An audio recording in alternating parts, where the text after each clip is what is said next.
कोशिश में लगे हैं, इसीलिए आज तक भगवान के लिए अच्छे नहीं बन सके। भगवान के बच्चे तो हैं परंतु भगवान के लिए अच्छे नहीं बन सके।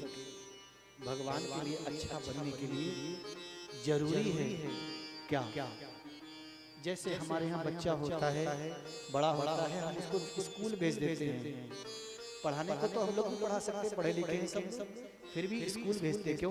क्योंकि स्कूल जाएगा, अच्छी बातें सीखेगा, हमारे घर की मान मर्यादा बढ़ाएगा, हमारी इज्जत करेगा, हमारे पाँव छुएगा। हम भी इस बात को समझते हैं कि हम लोग अपने बच्चों को स्कूल में भेज देते हैं। ऐसे ही इस सृष्टि रूपी भवन में आए हुए प्रत्येक जीवात्मा के लिए सत्संग ही वो विद्यालय, वो स्कूल, वो यूनिवर्सिटी, वो कॉलेज है, जहाँ पर के आकर जीवात्मा को वेदों, पुराणों, उपनिषदों, धर्म शास्त्रों का ज्ञान प्राप्त होता है कि जीवन कैसे जिया जाता है, जीवन कैसे जीना चाहिए, 24 घंटे मनुष्य को किस मैटर में क्या करना चाहिए, कैसे करना चाहिए, सब कुछ सिखा दिया जाता है सत्संग में। और सत्संग में सिखाया कैसे जाता है? प्रभु श्री राम के दिव्य अति दिव्य उत्तम औदार्यमय लीलाओं के गुण कथन की महिमा के प्रभाव से। क्योंकि भगवान भी धरती पर जो अवतार लेते हैं वो इसीलिए लेते हैं, जानते हैं भगवान ये जीवात्मा, इसको मैंने संसार में जन्म दिया, खाने पीने की सब सामग्री दी, संपूर्ण पदार्थ दे दिए, अब ये तो इसी में चल गया। जैसे बच्चा स्कूल से गया, उसको 100, 200, 500 रुपए दिए, जाओ बेटा, तो बच्चा गया, घर से बाहर निकलते ही फोन कर दिया, हाँ दोस्तों रूप सागर पे आ जाना, पंजाबी कॉलोनी में ट्रीट देंगे आज फलाने का बर्थडे, आज दिमागी का बर्थडे। पहुंच गए, स्कूल बंक, क्लास बंक, क्या सीखेगा वो? अंत में माता पिता कहते हैं गुरुजी मेरा बच्चे जरा देखिए कुंडली, इसका पढ़ाई में मन ना लग गया, कमजोर है, पहले तो बहुत अच्छा था। भाई कैसे खराब हो गया?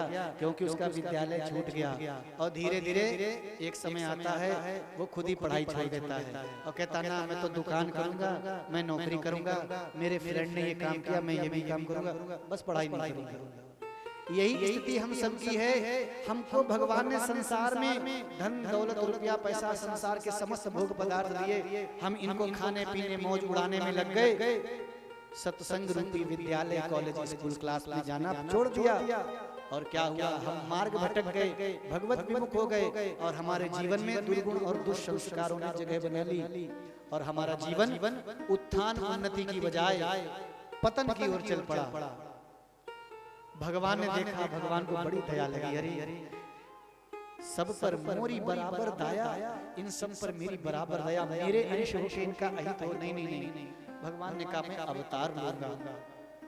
भगवान ने अवतार लेने की योजना बनाई और इस बात को भगवान शंकर माता पार्वती को बतला रहे हैं, कह रहे हैं भैया उमा देवी सुनो, राम जन्म के हेतु अनेका परम विचित्र एक देखा, राम जन्म के हेतु अनेका परम विचित्र एक देखा, राम जन्म के हेतु अनेका परम विचित्र एक देखा, राम जन्म के हेतु अनेका परम विचित्र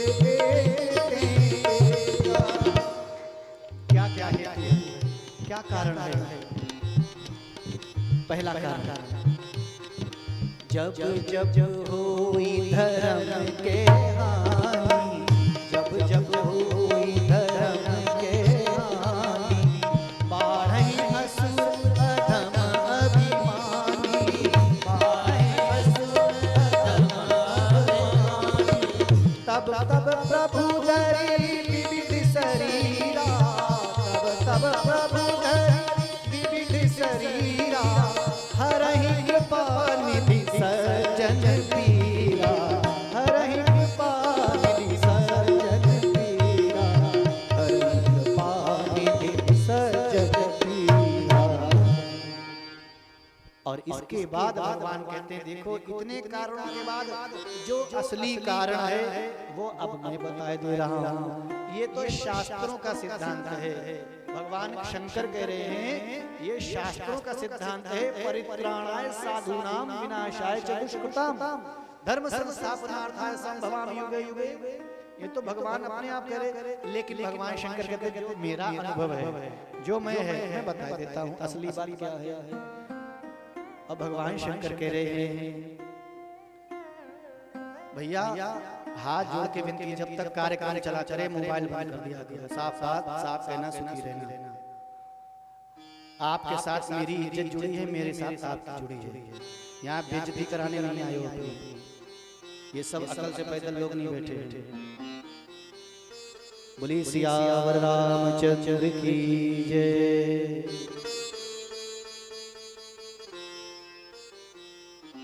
भगवान शंकर कह रहे हैं सो केवल भक्तन ही लागी, सो केवल भक्तन ही लागी, सो केवल भक्तन ही लागी। परम कृपाल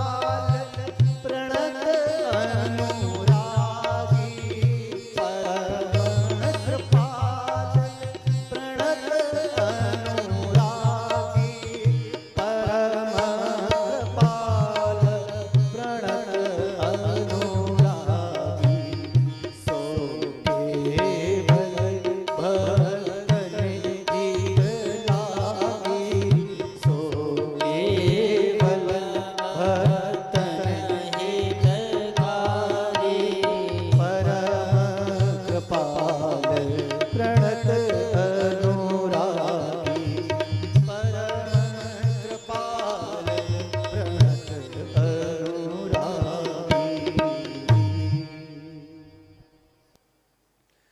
भगवान शिव अपने अंदर से असली राज की बात बता रहे हैं कि सो केवल भक्तन हित लागी। भगवान इस सृष्टि में अपने भक्तों के हित के लिए अवतार लेते हैं। क्यों? भगवान देखते हैं मेरे भक्त तो बहुत हैं, अनेकों हैं, लेकिन बेचारे अज्ञानी हैं, इन्हें ज्ञान नहीं है। इनका ज्ञान कैसे नष्ट हो गया है? इनके ज्ञान को जो अज्ञानता से ढक गया है उसको पुनर्जीवित करने के लिए, सिनोजोइक करने के लिए भगवान कहते अब ऐसा है मुझे ही उतरना पड़ेगा। जैसे उदाहरण के लिए मान लीजिए साउंड सिस्टम की टेक्निक में कोई ऐसी दिक्कत आ रही है, बोलने गाने मजा ही नहीं आ रहा, तो अंत में मुझे खुद व्यासपीठ से उतर के जाके सेटिंग करनी पड़ेगी, क्योंकि वो सेटिंग ऐसी खराब हो गई है वो हो ही नहीं सकती, वो मुझे पता कहाँ से ये होगी। ऐसे ही भगवान को पता है कि भाई अब सब सिस्टम बिगड़ गया, कोई देवी देवता कुछ नहीं कर सकता, मुझे ही आना पड़ेगा। तो क्या है, भगवान धरती पर अवतार लेते हैं। हमारे जीवन में अज्ञानता है। भगवान देखते बेचारे मंदिर में आए, सावन का महीना आते ही सबसे पहले हमारे सर पर बेलपत्री रख दी, उसके बाद धूपबत्ती जला दी, सिर पर रख दी, फिर उसके बाद बतासे रख दिए, फिर उसके बाद पानी चढ़ा दिया, पानी के बाद फिर दिया जला दिया, दिया जलाने के बाद रोली लगा दी। भगवान बोले लो हो गया काम। ये कोई शास्त्र विधि की बात छोड़ दो, सामान्य सिंपल सी बात है। नहाने के बाद सबसे पहले कपड़े पहने जाते हैं। आज तक किसी को देखा कि नहाते ही सबसे पहले पाउडर लगा लो, क्रीम पाउडर लगा लो, कपड़े मत पहनो? कोई ऐसा नहीं करता। नहा करके आके नंगे मुंगे किचन में खड़े होकर चाय पीने लगे, नाश्ता करने लगे, कोई करता? कोई नहीं करता। भगवान भी जब पूजा के लिए बैठे तो भगवान को आके सबसे पहले नमस्कार करे, प्रणाम करे, अभिवादन करे और बहुत गदगद हृदय से, गदगद कंठ से भगवान से प्रार्थना करे, प्रभु मैं संसार की इस मोह माया में फंसा हुआ जीव, मेरे जीवन में सुबह से शाम तक इतने अपराध और पाप कर्म जुड़े, और आपके चरणों की एक छवि बड़े बड़े देवता नहीं प्राप्त कर सकते, लेकिन आपकी मुझ पर इतनी कृपा इस कलयुग में, मुझे आपने अपनी पूजा करने का अधिकार दे रखा है। प्रभु आपकी मुझ पर बहुत कृपा है, मुझे आपने इतना बड़ा सौभाग्य दिया।